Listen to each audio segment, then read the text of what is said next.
डीकू नामी चिड़ा शाही नगर में अपनी पत्नी ससी चिड़िया के साथ रहता था। डीकू किसान एक छोटे से खेत का मालिक था। वो सारा साल मेहनत करके इतना कमा लेता था कि वो और ससी इज्जत से खाना खा लेते और खुशबाश रहते। शाही नगर का जमींदार जगरू कौवा इंतहाई अमीर और ठाट बाट का मालिक था, लेकिन वो इंतहा का हरीस भी था। एक दिन शाम के वक्त जब डीकू चिड़ा अपने काम धंधे समेट कर घर की ओर उड़ रहा था, तो उसने जगरू कौवे को देखा जो बड़े ठाट बाट से अपनी गाड़ी से उतर रहा था और परिंदे उसको झुक झुक कर सलाम कर रहे थे। ये देखकर डीकू चिड़ा ने सोचा, काश मैं भी इतना अमीर हो जाऊं कि सब परिंदे मुझे भी झुक झुक कर सलाम करें। घर आकर उसने अपनी पत्नी ससी चिड़िया को अपने दिल की बात बताई और कहने लगा, काश ससी हम भी अमीर हो जाएं। ससी चिड़िया वैसे तो बहुत समझदार और साबिर चिड़िया थी और ये जानती थी कि चादर देखकर पाँव फैलाने चाहिए, लेकिन काफी अरसे से उसके दिल में भी ये ख्वाहिश दबी थी कि काश वो अमीर हो जाए और शानदार कोठी और कार के मालिक बन जाएं। ऐसे ही एक सुहाने दिन जब ठंडी मीठी बारिश की फुहार बरस रही थी, डीकू चिड़ा काम धंधे से घर लौट रहा था कि एक बदहाल फकीर तोते पे उसकी नजर पड़ी जो इंतहाई अफसुर्दा बैठा था। डीकू चिड़ा अपनी नरम तबीयत की वजह से उस फकीर की मदद के ख्याल से उसके पास पहुंच गया और कहने लगा, क्या मैं आपकी कोई मदद कर सकता हूँ? ये सुनकर फकीर तोते ने डीकू चिड़ा की तरफ देखा और खामोश रहा। डीकू चिड़े को फकीर की खामोशी बहुत पुरअसरार लगी। फकीर तोते को खामोश देखकर डीकू चिड़ा कहने लगा, ए बदहाल फकीर तोते, मुझे बताओ तुम्हें किस चीज ने परेशान कर रखा है? हो सकता है मैं तुम्हारे काम आ सकूं। डीकू चिड़ा के इसरार पर फकीर तोता कहने लगा, ए खूबसूरत परिंदे, मेरे पास बदले में देने के लिए कुछ नहीं है, क्या तुम फिर भी मेरी मदद करोगे? ये सुनकर डीकू चिड़ा बहुत दुखी हुआ और ठंडी आह भरकर बोला, हमदर्दी के वास्ते पैदा किया गया है हमें, मैं तुम्हारी मदद करके खुशी महसूस करूंगा। अच्छा तो फिर सुनो, मुझे मेरे मालिक ने नौकरी से निकाल दिया है। एक हफ्ते से यूं ही मारा मारा फिर रहा हूँ। कल से शदीद बुखार है, लगता है जान निकलने वाली है। न जाने किस चीज ने बेदम कर दिया है, बुखार ने या भूख ने। मुझे खाना और दवा चाहिए। डीकू चिड़ा फकीर तोते को अपने साथ घर ले आया और ससी चिड़िया से खाना और पानी लाने का कहा। जब फकीर तोता खाना खा चुका तो ससी चिड़िया चाय और दवाई ले आई। दवाई लेने के बाद फकीर तोते ने शुक्रिया अदा किया और कहने लगा, मैं जुमेरात को आऊंगा और तुम्हें शुक्रिया के साथ कुछ दे के जाऊंगा। ये सुनकर डीकू चिड़ा और ससी चिड़िया जुमेरात का इंतजार करने लगे। जुमेरात वाले दिन सुबह ही सुबह दरवाजा बजा। डीकू चिड़ा ने खोल कर देखा तो वही तोता फकीर था। उसके हाथ में एक पिंजरा था जिस पे सुर्ख मखमल का कपड़ा दिया हुआ था। डीकू चिड़ा ने कपड़ा उतारा तो वो एक गिद्ध था। गिद्ध को देखकर डीकू चिड़ा को जरा भर भी खुशी महसूस नहीं हुई। वो बहुत मायूस हुआ।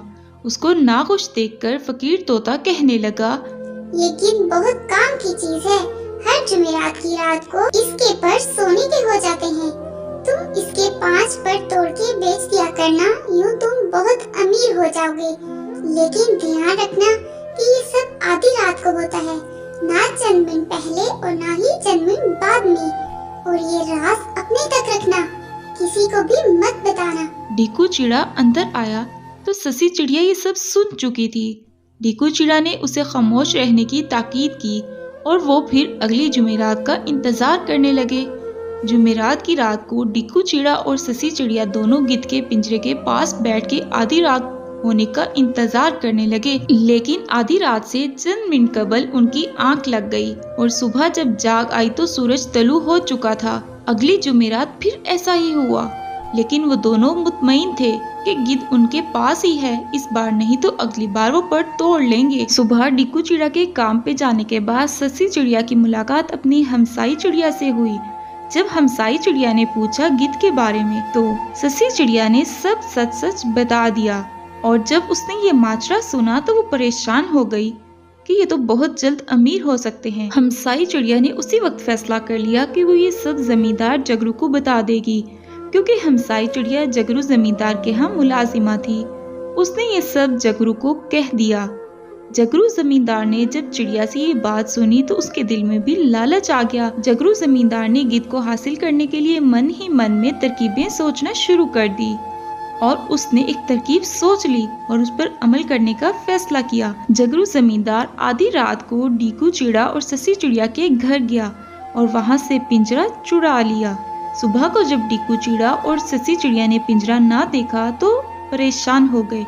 डीकू ने ससी चिड़िया से पूछा, ससी चिड़िया, पिंजरा गायब है, क्या तुम जानती हो ये कौन चुरा सकता है? ससी चिड़िया परेशान हो गई और सोचने लगी और फिर उसके जहन में ख्याल आया कि उसने ये बात तो अपनी हमसाई चिड़िया को बताई थी। ससी चिड़िया फिर जल्दी से अपनी हमसाई चिड़िया की ओर भागी और वो समझ गई कि ये सब टोनम चिड़िया के काम है।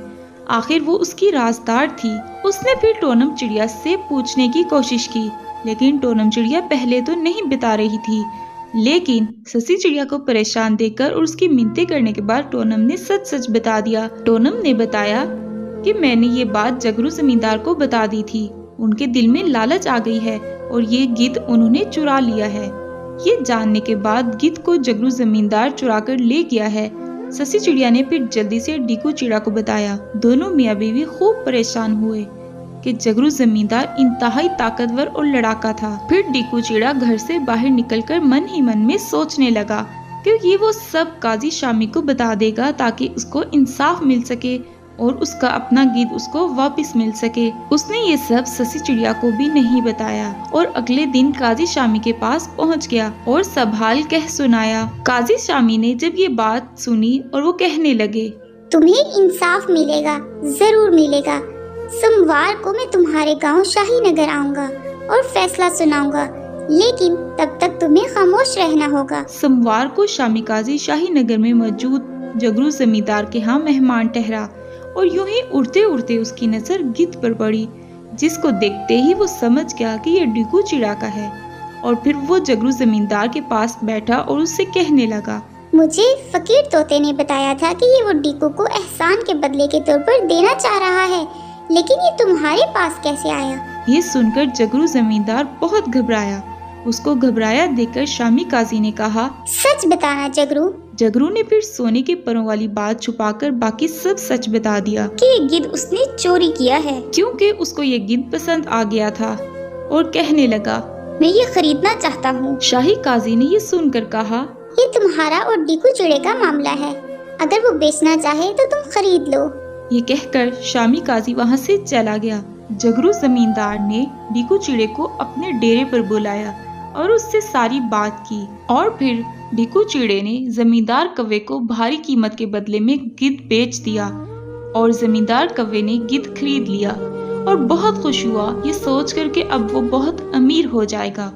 डीकू चिड़ा ने बहुत सारे पैसों से जमीन खरीद ली और मेहनत करके मजीद अमीर होने लगा। और दूसरी तरफ वो लालची जमींदार हर जुमेरात की रात को गिद्ध के पर सोने के होने का इंतजार करने लगता। फकीर तोते की एक दिन मुलाकात डीकू चिड़ा से हुई और उसका हाल देखकर वो बहुत खुश हुआ। डीकू चिड़े ने फकीर तोते को बताया, मैंने गिद्ध जमींदार को भारी कीमत के बदले बेच दिया है और मैंने उन पैसों से जमीन खरीद ली है और अब मैं बहुत अमीर हो चुका हूँ। ये सुनकर फकीर तोता कहने लगा, तुम्हारा इनाम लालची जमींदार से मिलने वाली रकम ही थी। भला क्या आज तक किसी गिद्ध के पर भी सोने के हुए हैं? वो सब एक कहानी थी जो मैंने बनाई थी। ये कहकर फिर फकीर तोता वहाँ से चला गया और लालची जमींदार कई महीनों तक गिद्ध के पर सोने के होने का इंतजार करते करते थक गया और गिद्ध का पिंजरा खोलकर उसने उसको उड़ा दिया और अपने लालच के हाथों होने वाले नुकसान पर हमेशा पछताता रहा। तो क्या कहते हैं, आपको डीकू चिड़ा की मेहनत रंग लाती दिखाई दी? जैसे डीकू चिड़ा ने मेहनत की, उसको नहीं पता था कि वो कैसे एकदम अमीर हो जाएगा। और लालच तो बुरी बला है। हमेशा कहते हैं लालच से बचना चाहिए। जैसे जगरू जमींदार अपने लालच की वजह से नुकसान उठा चुका था। आपको इस कहानी से ये सीखना चाहिए कि हमें हमेशा मेहनत करते रहना चाहिए, क्योंकि मेहनत में ही कामयाबी है। और लालच से बचना चाहिए, क्योंकि लालच बुरी बला है और जो लालच करता है हमेशा नुकसान उठाता है। इसी तरह की अच्छी और मजे की कहानियाँ देखने के लिए इस चैनल को सब्सक्राइब करें, वीडियो को लाइक करें और अपने फ्रेंड्स के साथ शेयर करें।